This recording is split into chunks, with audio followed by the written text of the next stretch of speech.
Bonjour à tous, bienvenue sur le podcast du blog mespremieresruches.com, le blog qui vous apprend l'apiculture de A à Z. Je m'appelle Guillaume et je suis apiculteur depuis 2017. Aujourd'hui, j'ai l'immense plaisir d'interviewer Jean Riondey. Pour le présenter en quelques mots, Jean pratique l'apiculture depuis 60 ans. Il a écrit 5 ouvrages sur l'apiculture aux éditions Ulmer, comme par exemple Installer un premier rucher, le rucher durable, l'apiculture mois par mois, élever ses reines. Bref, Jean Riondey est une référence pour des milliers d'apiculteurs, et également pour moi. Il va nous partager comment il a commencé l'apiculture, quel est son objectif en tant qu'apiculteur, son ouvrage de référence, mais également son petit truc étonnant avec des pics de brochette, et enfin, il vous partagera ce qu'il ferait s'il devait recommencer aujourd'hui l'apiculture de zéro. J'ai passé un excellent moment avec Jean Riondey. J'espère que cela sera le cas pour vous également. Bonne écoute à vous. Déjà, merci beaucoup pour ce temps. Et pour vous, alors pour un peu resituer, donc vous avez écrit 5 bouquins sur l'apiculture, vous êtes apiculteur depuis 30 ans. 60 ans. 60 ans, d'accord. Alors c'est l'élevage de rennes peut-être depuis... Ah, oui, mais... Non, j'ai commencé par l'élevage de rennes. Enfin, j'ai commencé par l'apiculture classique et puis je me suis mis à l'élevage de rennes il y a 30 ans. Voilà, exactement. Il y a 60 ans que je fais de l'apiculture et 30 ans que je fais de l'élevage de rennes. Wow, 60 ans. Mais à quel moment vous avez été piqué par l'abeille ? Oh, c'est un peu par hasard, hein. Mon arrière-grand-père avait acheté des ruches à l'époque où la mode était à la nouveauté, donc il avait acheté des ruches de Layens. Avec un format d'ailleurs qui à l'époque était assez classique, même si depuis il a disparu, c'est la ruche de Layens horizontale avec un cadre 30 par 30 cm, et aujourd'hui on dit plutôt qu'il est à 31 cm par 37. En fait, Layens n'a jamais donné aucune mensuration. Ce sont ses successeurs qui ont défini le format. Donc tout à fait à l'origine, il y avait tous les formats possibles et mon arrière-grand-père avait acheté ces ruches-là et il les avait exploitées dans un rucher couvert puisque c'était des ruches qui étaient sans toit, qui avaient juste une planche sur le dessus. Et j'ai trouvé dans le grenier plusieurs de ces ruches. En fait, je ne sais pas ce que c'était des caisses avec des cadres en bois et des fils de fer. Il y avait des petits taquets pour tenir les cadres en bois éloignés les uns des autres. Et mon père m'a dit « Oh, bah, ça c'était les ruches de mon grand-père ». Donc à partir de ce moment-là, ça m'a intéressé. J'ai trouvé des bouquins dans le grenier d'apiculture de la fin du 19e siècle. Et puis j'ai regardé un peu où est-ce que je pouvais trouver du matériel. L'information était difficile à trouver à cette époque-là. Il y avait la manufacture des armes et cycles de Saint-Étienne qui était sur un des quais du Rhône, si j'ai bon souvenir. Et donc, je suis allé me promener là-bas et j'ai trouvé du matériel apicole. Donc, j'ai racheté un enfumoir, des gants, etc. Et puis, j'avais un parrain qui était très généreux qui, à l'époque, m'a dit, ben, écoute, je te paye un essaim. Donc, j'ai été chez un village voisin, où un apiculteur qu'on m'avait recommandé m'a promis qu'il me mettrait un essaim dans ma ruche. Et c'est ce qui s'est passé l'année suivante. Et c'est comme ça que j'ai commencé. Je pense que je me suis intéressé à l'apiculture essentiellement parce que les grandes personnes, ça ne les intéressait pas ou en avaient peur. Et puis c'était pas du tout la mode à l'époque. À l'époque, l'abeille était un insecte parmi d'autres, un objet d'élevage parmi d'autres.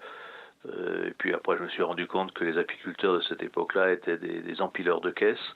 Il y avait des maladies, bien sûr, il y avait quelques parasitoses, mais rien d'aussi grave que ce qu'on a aujourd'hui. Et il y avait déjà des pesticides, puisque les premières années où j'avais mes ruches, de temps en temps, il y avait des paquets d'abeilles crevées par terre devant. Et quand j'allais voir le voisin, il me disait « Oh, t'inquiète pas, ce sont les patates, on a traité les patates. » Ouais, donc, on traitait les patates au DDT, et le DDT nettoyait les butineuses. Donc, on les voyait crever à l'arrivée devant les ruches. D'accord. Donc c'est comme ça que ça a commencé. D'accord. Et depuis ces 60 ans, quel a été votre objectif en tant qu'apiculteur ? Oh ben, ça a toujours été de m'amuser, hein. Ça n'a pas été de faire des productions de miel phénoménales, surtout que là où je suis, tous les arbres fruitiers ont disparu, il n'y a plus que des monocultures céréales et oléagineuses. Donc il n'y a pas une ressource alimentaire phénoménale pour les abeilles, donc il y a 2 grandes périodes de récolte, c'est après le mois de mai, enfin courant mai, après l'acacia, qui d'ailleurs chez nous donne une fois tous les 7 ou 8 ans, et puis après le mois de juillet, enfin début juillet, mi-juillet, lorsqu'on a eu les tilleuls, les tournesols depuis que les tournesols existent, hein, parce qu'avant, quand j'étais petit, il n'y avait pas de tournesols, mais les tournesols sont apparus, et à partir de ce moment-là, on a fait une deuxième récolte importante, c'était en juillet. Voilà, donc mon objectif n'était pas de la production du miel, c'était élever des abeilles, bien sûr, produire du miel, c'était pouvoir dire qu'on en donnait aux voisins, aux copains, etc. Mais c'était pas l'obsession. Mon obsession n'a pas été le productivisme. C'était le plaisir d'élever des abeilles, d'apprendre à voir vivre cet insecte et à le reproduire, à multiplier les ruches, filer un essaim de temps en temps à quelqu'un, enfin bref, des choses comme ça. Alors après, bon, quand je me suis mis à faire de l'élevage de rennes au début des années 90, non, plutôt au début des années 80, je me suis aperçu qu'il fallait suivre des cours parce que c'était un peu plus compliqué que ce que je pensais. À partir de là, j'ai été suivre des stages de formation à Bouteille en Seine-et-Marne où il y avait un centre de formation apicole tenu par les fondateurs d'ailleurs de la FNOSA, de la Fédération nationale des organisations sanitaires apicoles départementales. Et puis j'ai été suivre ensuite des cours d'insémination artificielle des rennes avec la NERCA. Et puis je me suis aperçu qu'en fait c'était assez simple, mais qu'il fallait être un peu rigoureux et puis donner quelques consignes de base. À partir de là, on peut faire à peu près n'importe quoi et ça marche presque à chaque fois. Donc en 85-86, j'avais été suivre un stage et en revenant de ce stage, j'avais tout de suite essayé. Ça avait marché dans les 48 heures qui suivaient le picking. Et j'en avais parlé à Éric Page qui à l'époque était à Lyon, un jeune fondateur d'une entreprise de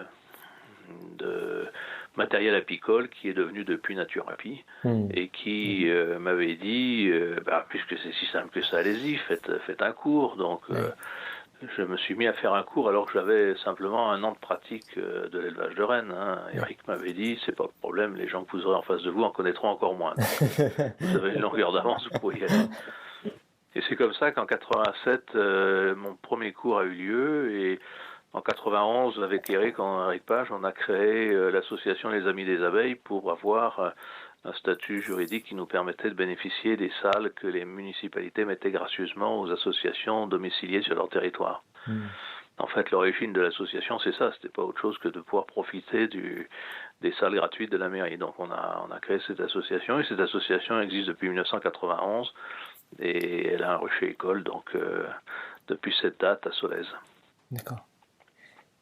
Et est-ce que vous avez aussi enseigné dans des écoles d'agriculture, enfin justement pour ceux qui font la spécialité apicole, ou à chaque fois c'était dans un cadre associatif? Non, je n'ai jamais été invité à participer à des opérations un peu longues. On m'a invité à faire une fois ou l'autre une intervention, mais comme j'avais une vie professionnelle qui était assez lourde, j'ai jamais accepté de prendre un enseignement de cette nature parce que dans les centres de formation apicole, il y a une obligation malgré tout d'assurer un certain nombre d'heures de cours et de jours de cours dans l'année. Et moi, ça m'était pas possible. Par contre, je suis toujours intervenu à droite et à gauche à la demande. Ça m'est arrivé. Pendant plusieurs années, j'ai été formateur à l'Infoma, à l'Institut de formation continue, au centre de formation continue du ministère de l'Agriculture à Corba, là à côté de Lyon. Et je sais souvent, quand ils avaient des sessions d'apiculture pour les personnels du ministère ou plus exactement des DDPP à l'époque, enfin des directions des services vétérinaires, il y avait des sessions sur l'abeille, sessions réglementaires, et donc ils suivaient, il y avait les ingénieurs et les techniciens, les vétérinaires des services vétérinaires qui étaient là, et donc je leur parlais de la vie de l'apiculture et de la manière dont les apiculteurs fonctionnaient, l'économie du secteur, et ainsi de suite. Alors ça, je suis intervenu pendant de nombreuses années, mais c'était une journée par an, quoi. Une journée par an, d'accord. Maintenant, plus dans la partie apprentissage, c'est quoi l'ouvrage ou les ouvrages qui ont le plus influencé votre pratique d'apiculteur? Alors, c'est trouvé par hasard, j'ai travaillé avec les éditions Bayer sur une revue médicale, et donc j'avais découvert qu'ils avaient un ouvrage qui s'appelait L'apiculture de Pierre-Jean Prost. Et donc ils m'ont offert cet ouvrage le jour où ils ont su que je faisais de l'apiculture. Et ça a été pour moi un ouvrage assez fondamental parce que tout ce que j'avais appris jusque-là, c'était dans des livres bien classiques, mais pas aussi scientifiques, pas aussi détaillés du point de vue de la biologie de l'abeille, parce que Jean Prost travaillait beaucoup sur la biologie enfin beaucoup travaillé sur la biologie de l'abeille. C'est un ingénieur agronome qui était professeur au lycée agricole de Hyères, dans le Var, et qui a donc développé un cours d'apiculture extrêmement complet, qui reste encore une référence aujourd'hui, qui a été remis à jour par Yves Lecomte, qui est directeur de recherche à l'INRA. Et donc, cet ouvrage, pour moi, a servi de point d'appui. Alors simplement, il y avait des tas de choses que je n'arrivais pas à comprendre, parce que ça n'avait pas été clairement explicité au départ. Toute la pratique apicole développée par Jean Prost l'était sur la base des langstroth, donc des ruches divisibles. Et le jour où j'ai découvert ça, j'ai écrit mon cours, enfin plus exactement, je me suis mis à écrire un cours pour essayer d'expliquer comment on travaillait en dadant avec les mêmes principes. Les mêmes principes, les mêmes règles de respect de la biologie de l'abeille. Et à partir de là, mon cours a été largement marqué par cet ouvrage. Et il reste pour moi un ouvrage que je consulte régulièrement. Et je fais toujours la distinction auprès de mes stagiaires entre la conduite des divisibles et la conduite des ruches à corps et à os. D'accord. C'est l'ouvrage Connaître l'abeille, c'est ça ? Non, il s'appelle Apiculture. L'apiculture de Pierre-Jean Prost, d'accord. Ouais, et qui a été édité, enfin qui doit être aujourd'hui édité, je sais plus où exactement. C'était à une époque c'était Bayer, après c'était le Taillandier. Exact, c'est un ouvrage de 79. Donc, voilà. Mais il a été remis à jour ces dernières années. D'accord. Je vois, il a même été traduit en espagnol. Oui. Bah oui. Quand un bouquin marche bien, il est traduit. Moi, mes ouvrages ont été traduits en allemand et en polonais. C'est des solutions faciles pour les éditeurs. Un ouvrage marche bien, on en vend la traduction. J'avais une question à vous poser sur... et même si j'ai une petite idée de la réponse à travers le rucher bio que vous avez mis en ligne, mais je vais la valider quand même avec vous. Quel est votre meilleur achat en apiculture qui a eu le plus d'impact sur votre pratique ? Le meilleur achat que j'ai pu faire en apiculture ? Oui, et qui a vraiment un peu amélioré votre pratique. Alors, pour l'amélioration de la pratique, je saurais pas dire exactement le meilleur achat. Ma pratique a évolué au fil du temps et aujourd'hui, je suis en train de travailler sur l'isolation des ruches. Donc, c'est tous les matériaux et toutes les techniques qui permettent d'améliorer l'isolation des ruches. Le XLMAT, par exemple ? Alors, ça, c'est le produit qui a été découvert par Marc Guillemin comme étant celui qui était le plus adapté à la fabrication de partitions isolantes réfléchissantes, parce qu'il est à la fois extrêmement solide, réfléchissant, c'est un des plus réfléchissants du marché, et comme il est protégé par un film plastique assez fin mais rigide, solide, les abeilles ne le grignotent pas, alors que tous les autres matériaux, les abeilles les découpent en morceaux et les foutent dehors, ou on en retrouve partout dans la ruche, partout par terre dans la ruche. Donc on a adopté ce produit parce qu'il il répond vraiment aux caractéristiques dont on a besoin pour faire l'isolation des ruches, qui est une vieille obsession, puisque Aline Kayas en parlait dès 1948, que des travaux américains ont été faits sur le sujet depuis 1940, avec des expérimentations qui ont duré 20 ans sur l'isolation des ruches, où ils ont montré, à une époque où il n'y avait ni le varroa ni les pesticides modernes, qu'en isolant les ruches correctement, on passait de 30% de mortalité hivernale, qui était leur taux habituel, à moins de 10%. Uniquement en isolant les ruches, pas en ajoutant des additifs alimentaires, ni en faisant des traitements spécifiques. Mais tout ça, c'est tombé dans l'oubli, c'est passé de mode, passé à l'as, parce qu'on était à une époque où petit à petit, les conditions d'habitation et de chauffage ont énormément évolué et on n'a pas accordé beaucoup d'attention à l'isolation. D'accord. C'est maintenant où on isole les maison à fond la caisse, que le discours ambiant fait que quand vous vous mettez à parler de l'isolation des ruches, tout le monde dit « Ah bah oui, c'est vrai ». Bah oui, sauf que ça fait quand même pratiquement 80 ans qu'on en parle. D'accord. Ça, c'est la révolution. Hein. Oui. La vraie révolution, elle est là. Oui. L'objet auquel j'avais en tête, c'était pour votre enfumoir. Vous aviez parlé à un moment d'un petit, un espèce de petit crochet qui peut se mettre à la ceinture, et comme ça, vous avez toujours votre enfumoir sur vous. Et je me souviens que dans le ruche en ligne, vous en aviez parlé, et vous disiez, mais une fois qu'on l'a, on ne le quitte plus. Ah oui, ah oui. Voilà, c'est à quoi je pensais. Il faut avoir une ceinture militaire, des gros ceinturons, et puis sur la partie arrière de l'enfumoir, on met un crochet en tôle assez grand pour que toute la surface du crochet prenne bien dans la ceinture, dans le ceinturon, et on peut accrocher l'enfumoir dans le dos. Parce que si on se le met sur le côté, on prend la fumée dans le nez, donc on est complètement enfumé soi-même. Alors je m'en sers moins pour une raison simple, c'est que à force de travailler sur la sélection des abeilles et d'avoir acheté des lignées ultra douces, j'en suis presque arrivé à ne plus enfumer quand j'ouvre. J'ouvre tout doucement, et en ouvrant doucement, les abeilles sont calmes, elles se mettent de côté. Si on les énerve pas, on n'en écrase pas, et on se fait pas piquer, on se fait pas agresser. Mais bon, ça veut dire que chaque fois qu'on a une colonie qui devient agressive, on la détruit. Hein, ça, c'est la contrepartie. Il ne faut pas s'amuser à la garder. Sinon, on entretient des mâles qui vont, dans le rucher, transmettre la lignée agressive. Parce que l'agressivité passe par les mâles. Donc, il faut vraiment être strict là-dessus. Alors ça choque un certain nombre de gens que d'entendre qu'on va détruire une colonie parce qu'elle est agressive. Mais c'est le prix à payer si on veut avoir des colonies qui soient douces, quoi.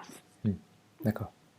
Et dans vos 60 ans de pratique, est-ce que vous pouvez me partager votre plus gros échec en tant qu'apiculteur? Les gros échecs, c'est lorsque, à la fin de l'hiver, on a une mortalité qui fait qu'il n'y a plus de ruches dans le rucher. Hein.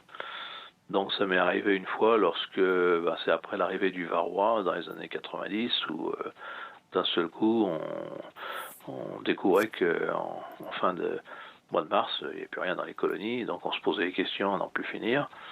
En réalité, très vite, on s'était aperçu que le varroa était hyper toxique, mais on n'a jamais été très persuadé qu'il était très très toxique, parce qu'au départ, on avait utilisé des procédés pour s'en débarrasser qui marchaient relativement bien. Par exemple, les lanières les colliers d'antipus pour les chiens, on en achetait, on en mettait sur les têtes de cadre, ça marchait relativement bien. Bon. Et puis tout ça, c'était des pratiques approximatives, donc qui étaient non contrôlées par des essais scientifiques. Et puis de temps en temps, malgré qu'on ait fait les mélanges entre des produits agricoles là, contre les acariens, et qu'on mélangeait ça avec de l'eau, et puis on mettait des morceaux de toile de jute dedans, qu'on posait ça sur les ruches, ça avait l'air de marcher, puis un jour ça marche plus. Donc on sait pas pourquoi, et on perd toutes ces colonies.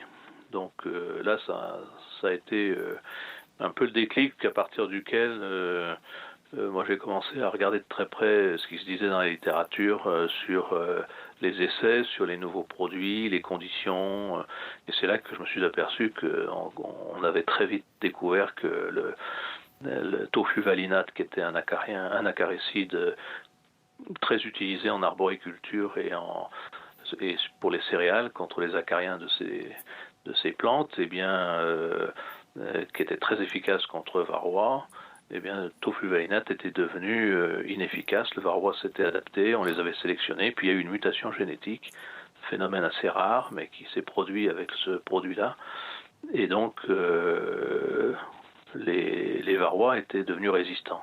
Et c'est pour ça que tous les procédés qu'on avait utilisés, qui étaient très efficaces, parce que le tofluvalinate est un des acaricides les plus puissants du marché, malgré ça, malgré la puissance de cet acaricide, nos ruches ont crevé. Donc on ne s'était pas aperçu qu'en quelques années, le varroa s'est adapté. Donc là, ça a été terminé, j'ai plus fait de soupe personnelle, j'ai vigoureusement combattu toutes les pratiques qui consistaient à vouloir faire son propre système en disant moi j'utilise tel protocole que j'ai mis au point ou qu'on a mis au point avec les copains, vous voyez, ça marche. En réalité, on connaissait mal la biologie de varroa, on connaissait mal la manière dont il évoluait face aux acaricides, et effectivement, dans beaucoup de circonstances, dans un premier temps, les bricolages maison fonctionnent. Puis après, ça ne fonctionne plus et on ne sait pas pourquoi. Très intéressant. Je ne pensais pas que le varroa pouvait s'adapter sur un temps si court. Ah oui, en 2 ans, ça a été fait, 2-3 ans. C'est impressionnant. Une question que j'aime bien poser. Si vous pouviez poser un panneau géant en face de chaque rucher de tous les apiculteurs et que vous pouviez inscrire ce que vous vouliez dessus, qu'est-ce que vous écririez? Je dirais abeille ne pas approcher. Parce que j'ai des ruchers qui sont le long de chemin agricole. Et je m'aperçois que, comme dans bien des cas,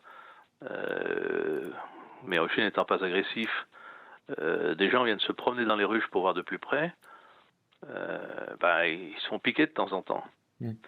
Et alors après ça, c'est des sources d'embrouille. Les gens disent ouais, des abeilles agressives, etc. Mais qu'est-ce que vous êtes allé faire dans les ruches? Pourquoi vous êtes allé les voir? Foutez-leur la paix. Moins on dérange les abeilles, mieux elles se portent. Et ma seule obsession maintenant, ça serait qu'avec les agriculteurs, on arrive à remettre en place des haies, parce que d'une part, les abeilles seraient à l'abri des courants d'air, des vents et des soleils trop puissants, et puis à l'abri des regards, parce que la plupart du temps, les gens aiment bien les abeilles quand ils les voient à la télévision, mais quand ils les ont à côté de chez eux dans le jardin du voisin, ou même moi j'en ai qui sont à 400-500 mètres de chez les voisins, mais ils viennent se plaindre qu'il y a des abeilles dans leur piscine. Et moi je leur dis, mais vous êtes vraiment sympa, vous fabriquez des abreuvoirs à insectes parce qu'il manque d'eau, c'est vraiment gentil de votre part, soyez pas étonnés, c'est très très bien. Alors ils sont furieux parce qu'ils voudraient que je supprime mes abeilles, ou que je leur dis, mais je peux mettre je mets des bacs d'eau en quantité. Maintenant on se fait embêter parce qu'on nous dit qu'il faut les vider parce qu'il y a le moustique tique qui se développe dedans, mais les abeilles ont besoin d'eau, et plus on multiplie les points d'eau, mieux c'est pour l'ensemble des insectes. Il n'y a pas que les abeilles. D'ailleurs, quand je vais regarder dans leur piscine ce qu'il y a, c'est bourré de mouches et de moustiques et de guêpes et de frelons. Et ils me disent, regarde, t'as tes abeilles. Mais non, ce ne sont pas les abeilles, ce sont des guêpes ou des frelons. Donc, non, c'est... À la fois, l'information du grand public est nécessaire pour qu'ils comprennent la nécessité des insectes pollinisateurs pour les cultures, mais en même temps, il faut absolument les former pour qu'ils sachent que c'est quand même un insecte sauvage, c'est pas un animal domestique. Le nom d'abeille domestique tient simplement au fait que l'humanité, depuis son origine, a découvert que c'était une ressource de sucre, la ruche, et le premier essaim qu'ils ont trouvé, qu'ils ont pu mettre dans un récipient quelconque qu'ils savaient fabriquer, leur donnait du miel quelques mois plus tard. Donc les humains qui, à cette époque-là, étaient essentiellement des chasseurs-cueilleurs, se sont, semble-t-il, stabilisés autour de leur ruche pour défendre cette ressource de sucre qu'ils étaient arrivés à mettre à portée de main. Et donc c'est pour ça que on les a appelés à terme domestiques, parce qu'elles sont auprès de la maison, un domus en latin. Donc, mais elles ne sont pas domestiques au sens des lapins, des poules, des bovins, des chiens, etc., qui, si on les laisse dans la nature tout seuls, survivent pas. Ils ne vivent que parce que les humains s'occupent de les protéger. Donc la domestication plus exactement, la domestication des animaux, c'est une mise, j'allais dire, sous tutelle de l'humain, de l'animal. L'abeille, elle n'est pas sous tutelle de l'humain. Les apiculteurs disparaîtront avant les abeilles, c'est clair. C'est en quelque sorte un abus de langage. On dit juste qu'on a créé un habitat pour une abeille qui vit très bien dans la nature. On a juste créé un habitat et on l'héberge dedans. Mais comme vous dites, c'est pas la création d'une race particulière. Il n'y a pas eu de sélection de l'Apis mellifera. Non. C'est bien un animal sauvage. C'est-à-dire que c'est nous qui nous plions à son mode de vie, ses exigences d'existence. On n'est pas arrivé à les mettre dans des boîtes on leur apporte leur nourriture et puis elles nous produisent du miel. Ça marche pas. C'est vrai que j'entends souvent cet abus de langage, de dire l'abeille domestique, enfin domestique comme si c'était une race créée. Après, on peut dire, si de toute manière l'abeille est libre, hein, si ça lui plaît pas, elle part. Hein. Oui, Les moutons et les vaches, ils peuvent pas faire la même chose. Hein. et oui, si on les lâche dans la nature, ils meurent. Voilà. En termes d'outils, de matériel, c'est quoi le meilleur investissement que vous ayez fait en termes de matériel apicole? Oh bah, c'est à partir du moment où j'ai acheté un extracteur électrique. Ça, c'est clair que dès qu'on se met à avoir un peu de miel, l'opération extraction est très contraignante. Et puis, dans le temps, j'ai acheté assez vite un extracteur électrique et au plus exactement un moteur qui a permis d'électrifier l'extracteur que j'avais et qu'on avait acheté d'ailleurs avec un collègue. Et ça a vraiment été une révolution pour nous parce que ça nous permettait de faire dans la journée l'extraction de la totalité de nos hausses. Hein. On n'en avait pas des tonnes. Hein. On avait 30 ou 40 hausses, c'était le maximum. Donc on arrivait à les faire dans la journée. Alors maintenant on a même amélioré la chose parce que on s'est acheté une machine automatique à désoperculer. Donc là on peut monter à 70 hausses dans la journée. Avec du matériel qui reste du matériel d'amateur, hein, c'est pas du matériel de professionnel avec des chaînes d'extraction compliquées. On a 2 extracteurs, un 9 cadres, un 12 cadres, et puis une machine automatique. Et là, on peut tailler 70 hausses dans la journée. Wow. Et à chaque fois du radiaire? Toujours, oui. Toujours. Oui. Oui, parce que quand le miel est chaud, il coule bien, et donc si on fait tourner les extracteurs lentement mais suffisamment longtemps, il n'y a pas de casse dans les rayons, le miel sort bien, donc c'est confortable. Le temps de charger un extracteur, l'autre se vide, et comme ça, en travaillant en alternance avec 2 appareils, c'est un travail en continu, et c'est efficace. Et en termes de petites habitudes curieuses et un peu inhabituelles que vous faites, je sais que il y a les pics de brochette qui sont quand même étonnants. Quand j'en parle avec d'autres apiculteurs, ils font mais ah bon. C'est vrai que ça fait beaucoup moins mal aux mains. Est-ce que vous avez... Non, l'idée c'était de fabriquer des cadres à bâtisse libre, c'est-à-dire que les abeilles construisent les rayons complètement, on leur met pas ou très peu de cire gaufrée pour juste des petites amorces de 3 cm. construire les rayons. Alors bon, il y a une solution simple, c'est vous mettez un morceau de cire d'1 centimètre dans la tête du cadre et puis vous laissez construire les abeilles, elles construisent à la verticale. Mais encore faut-il que le cadre soit bien à l'horizontale dans tous les sens, de façon à ce que le rayon qui est construit avec la gravité soit bien dans le cadre en bois qu'on veut lui imposer. Alors il y a une solution qui a consisté à mettre un cadre à jambage, c'est-à-dire une jambe en travers, sauf que ça reste fragile et difficile à conduire. Et on s'est aperçu qu'en mettant des baguettes de brochette à la verticale, donc on fait 3 ou 4 trous dans la tête du cadre et puis dans la barre du bas, on met des baguettes de brochette à la verticale et un petit morceau de cire au sommet. Et là, les abeilles vont construire à partir de la cire en collant le rayon sur les baguettes de brochette. Et c'est suffisamment solide pour que dans les cadres de hausse, on le fasse et que ça résiste à l'extraction. Alors bien sûr, il ne faut jamais tourner comme des malades, mais même les cadres en fil de fer, les rayons se détachent. Même dans les cadres de hausse, avec des baguettes de brochette, on en met 4 et c'est très solide. Même s'ils sont partiellement construits, on peut extraire le miel. Et l'autre intérêt, c'est que quand les rayons sont parfaitement bien construits, comme on met très peu de cire, on met juste 1 centimètre de cire, eh bien, ces baguettes de brochette définissent 4 espaces qui sont des au format des boîtes en plastique pour faire pour vendre du miel en section. D'accord. Directement. Donc avec un cutter, on découpe les morceaux et ça fait des morceaux de rayons qu'on peut vendre dans une boîte ad hoc. Très bien vu. D'accord. Et est-ce que vous avez un peu... C'est inhabituel quand même de trouver ça. Est-ce que vous avez une autre habitude un peu curieuse que vous faites avec vos ruches? Si c'est moi qui l'a fait, je trouve pas que ce soit inhabituel. Oui. De vous répondre. Mais à chaque fois que j'en parle à d'autres apiculteurs pour les pics de brochette, ils me regardent avec de grands yeux. Ah oui. Oui, ça c'est depuis quelques années que nous avons développé ça avec des collègues. Oui, non, mais ça marche bien, c'est efficace. Et puis l'intérêt, c'est qu'on on recycle les cadres sans difficulté. Notamment tous les cadres qui ont été bouffés par de la teigne, où il y a des filaments de la teigne de partout. Quand on a les fils de fer, c'est une galère pour les nettoyer, on n'y arrive pas. Tandis que là, un coup de cutter, on enlève les rayons sans problème et on recycle les cadres à toute vitesse. Exact. Ça, c'est commode. Ouais. Pour l'instant, vous avez combien de ruches? Oh, actuellement, avec si on répond aux exigences de la DGAL pour la déclaration des ruches, puisqu'on y déclare les ruches, les ruchettes, les nucléis, etc., je dois en avoir à peu près 80.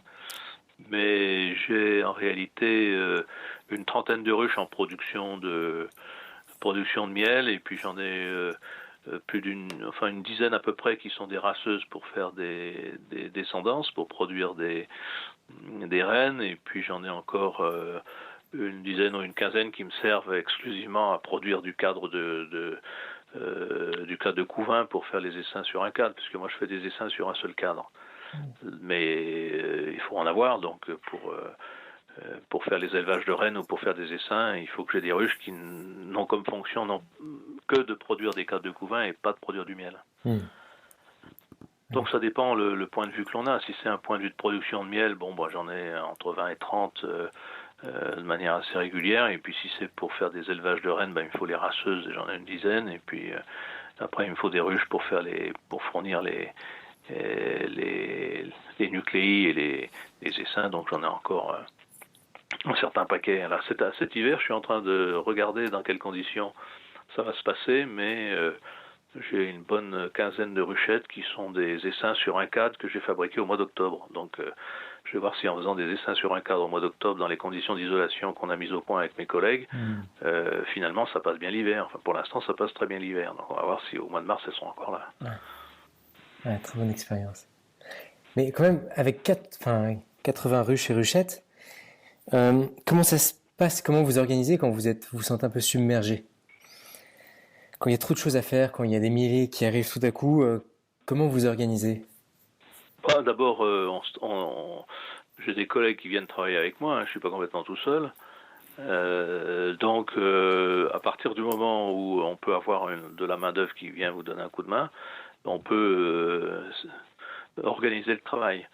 Alors, l'organisation du travail, c'est, moi j'applique le principe suivant, chaque jour, on ne fait qu'une seule chose. C'est-à-dire que si on visite les colonies pour compter le nombre de cadres de couvain, on fait les visites et on compte le nombre de cadres de couvain. On ne s'amuse pas à dire, puis tiens, j'en prends un parce qu'il y en a un de trop, puis je vais voir où je vais le mettre dans une ruche qui en a pas assez. Et on note tout ça très soigneusement, et puis le lendemain ou le surlendemain, suivant le temps dont on dispose et la météo, on dit, telle ruche, telle ruche, telle ruche, on lui prend un cadre et on va le mettre dans telle ruche. Ou au contraire, on va faire un essaim artificiel. Là, il y a des cellules royales, on prend les cellules royales et on fait des essaims artificiels. Donc, il y a un jour, on fait la visite, un autre, on fait les essaims artificiels, on fait les équilibrages de colonies. Et puis, un autre jour, on fait du nourrissement, un autre jour, on rajoute les hausses, et ainsi de suite. Jamais on fait 3 opérations ou 2 ou 3 opérations à la fois. Quand on a beaucoup de ruches, on travaille. Alors, ça va dépendre ensuite de la distance. Si on est très très loin des ruchers, s'il faut faire des kilomètres et des kilomètres, évidemment, le même jour, on va tout faire. Mais c'est encore une organisation différente et bien plus compliquée à mettre en œuvre. Bon, moi j'ai la chance d'avoir des ruchers qui sont éloignés de 3-4 kilomètres les uns des autres. Je n'ai pas été chercher plus loin, donc je ne bénéficie pas de la transhumance ou de la variété des lieux de floraison pour avoir des miels très différents. C'était pas mon objectif et donc je peux travailler comme ça. Mais c'est très rigoureux quand on n'a pas beaucoup des ruchers qui ne sont pas très éloignés les uns des autres et quand on a un nombre de ruches qui commence à être conséquent, c'est d'accepter qu'on ne fait qu'une seule opération à chaque fois. Sinon on se trompe. Et puis surtout, il y a un truc qu'il faut bien avoir en tête, c'est qu'on ne peut pas laisser les ruches ouvertes trop longtemps. Chaque fois qu'on fait une visite complète, même si ça dure que 5 minutes par ruche, il faut considérer que la colonie, pour remonter le couvain à la bonne température, qui doit être de 36 degrés en permanence, et elles vont consommer au moins 400 à 500 grammes de miel. On estime même que chaque ouverture un peu longue, quel que soit le moment de l'année, c'est 600 grammes de miel qu'elles vont consommer. Wow. Donc la ruche, c'est essentiellement une machine à chauffer, et le miel, c'est essentiellement du charbon. ou du gasoil. C'est un outil de chauffage, le miel. C'est pas du tout un aliment. C'est un aliment, mais d'abord, il sert à chauffer. Donc, chaque fois qu'on visite, qu'on regarde quand la ruche est ouverte, parce qu'on va chercher un cadre dans la voiture, etc., et que la ruche reste ouverte, c'est une erreur. On la refroidit à toute vitesse. 36 degrés, c'est énorme. Et monter à 36 degrés la température avec un tout petit insecte, ça veut dire qu'il dépense une énergie physique complètement folle pour arriver à chauffer, surtout qu'il n'a pas de métabolisme qui fait qu'il chauffe tout seul. Il faut qu'il fasse vibrer ses muscles du thorax, pour produire la température qui va permettre de chauffer le couvain. Et le couvain est chauffé par contact. Les abeilles sont collées contre les cellules de couvain, elles vibrent des ailes et le thorax monte jusqu'à 43 degrés. Donc c'est un épuisement physique qu'on leur impose. C'est comme nous, si pour tenir la chaleur de nos muscles, il fait qu'on passe notre temps à courir. Et là, effectivement, on fatigue les abeilles, on les fait vieillir rapidement, on les fait mourir jeunes, parce qu'on va visiter trop souvent. Donc il faut aller très vite quand on fait des visites, avoir des isolations très sérieuses, au moins sur le toit, sinon ailleurs, et puis faire qu'une opération à la fois pour qu'à chaque fois l'ouverture soit la plus courte possible. D'accord, très clair. Ouais, ça fait vraiment le lien avec l'isolation, les travaux que vous faites sur l'isolation des ruches. Oui, mais d'ailleurs on travaille avec sur le corps de ruche, quand il n'y a pas de hausse, on met toujours un isolant réfléchissant, un XL mat qui fait toute la surface, qui déborde largement. D'ailleurs moi je fais déborder les 4 côtés.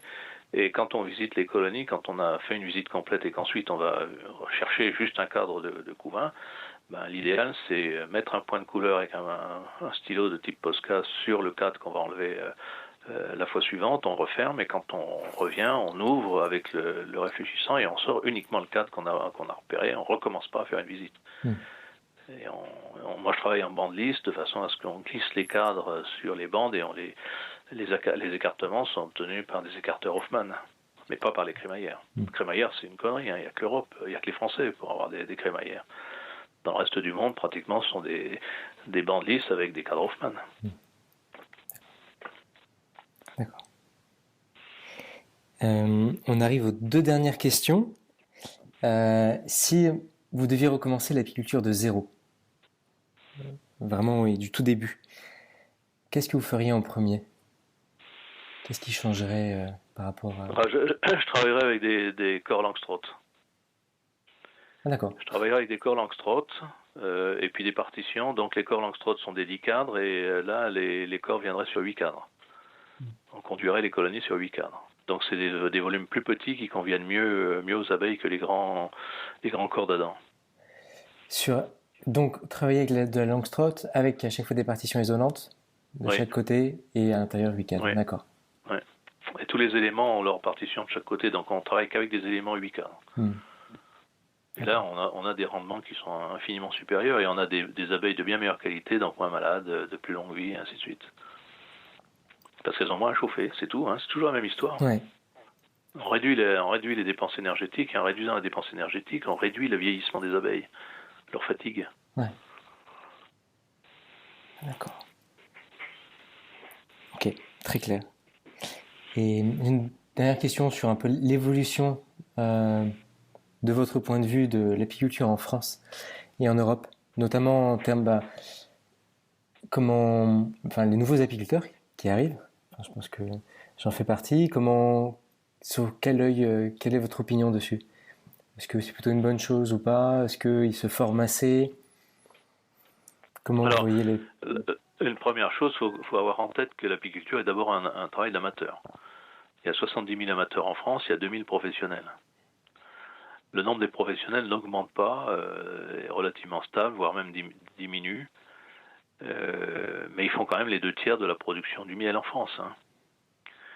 Et le tiers restant est fait par les amateurs. Donc une des options qui est plus ou moins dans les tuyaux, mais qui n'est pas affichée très clairement parce que les professionnels se mettraient à hurler avec leurs organisations de représentation, c'est qu'il faudrait augmenter le nombre d'amateurs, et notamment d'amateurs ayant un nombre de ruches suffisant pour avoir une production de miel qui rentre dans le circuit économique. La deuxième chose, c'est qu'il faut absolument que les amateurs se forment, parce qu'ils pensent qu'ils vont pouvoir conduire leurs ruches comme des poissons rouges. Et d'ailleurs, les ruches meurent comme les poissons rouges. Donc, c'est un gaspillage un peu éhonté de la ressource animale. Et donc, il y a un effort de formation en direction des amateurs qui doit être absolument considérable. Alors, ça a toujours été mon option, mais là, avec Internet, c'est encore plus facile de multiplier les occasions d'outils de formation et de propositions de formation. Et c'est important parce que on a maintenant, moi je m'aperçois à travers les gens qui viennent se former dans nos ruchers écoles et ruchers écoles du Gazard maintenant, puisque j'ai passé la main au groupement d'action sanitaire apicole du Rhône. Eh bien, au Gazard, nous avons un rucher école qui a énormément de jeunes. Et donc c'est intéressant parce que ce sont des générations qui sont très formées, qui sont bien formées maintenant à tout un ensemble de pratiques professionnelles, de techniques, avec des rigueurs professionnelles, etc., qui font que quand on se met à parler de techniques apicoles, de biologie, etc., ils comprennent vite. Et ils voient très vite les liens qu'il faut opérer entre ces données théoriques et puis la mise en œuvre pratique. Il y a un meilleur socle de connaissances. Okay. Voilà, donc il y a des connaissances à acquérir, beaucoup de connaissances, il faut faire un très gros effort de formation. Et d'ailleurs, c'est une des revendications que j'ai chaque fois que je peux m'exprimer sur le sujet vis-à-vis des pouvoirs publics, c'est de dire ok, vous nous demandez de déclarer nos ruches pour que la France ait le plus grand nombre de ruches possible et obtienne de l'Europe la part la plus grosse des subventions européennes. C'est bien, mais il faudrait qu'une partie de cet argent retourne à ceux qui font le volume de ruches. Et donc il faudrait que les amateurs bénéficient des fonds européens, alors pas du tout pour les aider à acheter du matériel, des rennes ou des médicaments, ça je ne comprendrais pas qu'on subventionne un outil de loisir à ce point-là, mais qu'on subventionne la formation. Et que là, il y a des outils de formation qui soient mis en place, des techniques nouvelles qui soient développées, que les ruchers écoles puissent bénéficier de financements particuliers pour rémunérer des formateurs un peu pointus, que des gens aient intérêt à se former pour être formateurs, et ainsi de suite. Parce que l'on peine à trouver des gens qui veulent se former, prendre du temps sur leur loisir pour aller se former en formation, sur des compétences dont on a besoin dans les ruchers écoles. Et là, si on avait vraiment une politique de cette nature, on ferait comme beaucoup de pays de l'Est, qui étaient ex-communistes, où aujourd'hui, la Roumanie, la Pologne, vous avez une masse de production de miel qui sont faites par des petits apiculteurs, puisqu'ils ont des revenus qui sont tellement faibles qu'ils sont obligés d'avoir des revenus complémentaires. Donc tous ceux qui sont en zone rurale développent des élevages, et l'élevage des abeilles est assez développé dans ces pays. Et c'est pour ça qu'on a des importations de miel européen très importante sur la France, puisque nous consommons 45 000 tonnes de miel et on en a produit l'année dernière que 15 000, donc il y en a 30 000 qui viennent, et ces 30 000 tonnes viennent pour une large part d'autres pays européens, des pays européens où il y a une apiculture qui est beaucoup plus puissante que la nôtre, parce que ils ont eu des stratégies depuis toujours, pour des tas de raisons, de multiplication des ruchers indépendants, personnels, de petite taille, etc. Oui. L'Allemagne, c'est 100 000 apiculteurs. C'est 30 000 de plus que la France. Ouais. Et essentiellement des amateurs. Donc c'est pour ça que l'apiculture de loisirs est une apiculture qui est importante à la fois pour que les gens se fassent plaisir, mais aussi qui en termes économiques pourrait être regardée avec beaucoup plus d'attention qu'elle ne fait l'objet aujourd'hui. J'avais étudié un moment j'ai fait un tableau comparatif entre la Slovénie et la France, et le nombre d'apiculteurs par habitant est bien plus important dans ce pays. Et également, il y a une initiation à l'apiculture très tôt. Au collège, en fait, les élèves sont vraiment invités à suivre pendant quelques jours, notamment au printemps, un apiculteur amateur, savoir faire des travaux avec lui. Oui, ça, ce sont des choses à faire. Ouais. Alors, il y a quand même des trucs qui viennent compliquer. C'est qu'avec les réglementations qu'on a maintenant, des histoires de responsabilité ou autres, comme on peut se faire piquer, alors il faut obtenir les autorisations parentales, il faut, etc., etc. Ça devient une galère. Quand on veut organiser des choses avec les écoles, c'est épouvantable. Mais on en a fait beaucoup, et moi j'ai été beaucoup dans des écoles, notamment privées, qui nous faisaient venir. Alors on est avec une ruche vitrée, un cadre, ils voyaient les abeilles, on pouvait discuter, ça provoquait des discussions avec les enfants qui étaient tout à fait passionnantes. Bon, l'inconvénient, c'est que si jamais la vitre se casse, il y en a un qui te fait tomber la ruche ou je sais pas quoi, si on a un problème de cette nature, ça peut provoquer des histoires après à n'en plus finir. Hein. Ouais. Moi, j'ai des collègues qui ont été... Un gamin s'étant fait piquer dans un rucher en allant voir les abeilles, malgré les protections, il s'est fait piquer, les parents ont porté plainte. Bon, ça a donné lieu à aucune suite parce que les tribunaux ne poursuivent pas tant qu'il n'y a pas de trucs graves. Mais c'est quand même désagréable, quoi. Ouais. Cette habitude que les gens prennent de porter plainte pour 3 fois rien, ça sert à rien d'abord, ça en compte tout le monde. Ouais. Et puis nous, ça nous dissuade de dire aux gens, venez, on va vous montrer On le fait avec les voisins, les gens qu'on connaît bien, mais on le fait plus maintenant avec des gens qu'on connaît pas. Je comprends. Voilà. Merci beaucoup, Jean. De rien. Je vous remercie de nous avoir écoutés. Vous faites partie des 20% des auditeurs qui est allés jusqu'au bout de ce podcast et je vous en félicite. Vous faites partie des personnes qui veulent apprendre. Abonnez-vous à ce podcast. Je suis présent sur Deezer, Apple Podcasts et Spotify. En allant sur mon blog mespremieresruches.com, vous êtes libre de recevoir un guide de l'apiculteur débutant dans lequel je vous apprends les bases de l'apiculture. J'explique comment maîtriser les 4 saisons de l'apiculture. Je vous donne également des conseils pour éviter les erreurs qui coûtent cher, comme l'essaimage, une ruche morte, le varroa. Et je vous donne enfin 7,5 conseils redoutables pour devenir un meilleur apiculteur. Je vous invite à partager ce contenu au groupe et forum d'apiculteurs que vous connaissez, cela m'aidera beaucoup à croître. Si vous avez des questions, des idées de sujets ou que vous n'êtes pas d'accord avec ce qui a été dit dans cet épisode, je vous invite à m'envoyer directement un email à guillaume@mespremieresruches.com. Je lis tous les emails et cela me permettra de mettre à jour les épisodes à venir. Enfin, si vous voulez, comme Jean Riondais, partager en tant qu'invité sur le podcast, vous êtes apiculteur amateur, apiculteur professionnel ou également représentant d'un métier pour lequel l'apiculture est primordiale, contactez-moi directement par email à guillaume@mespremieresruches.com. À bientôt!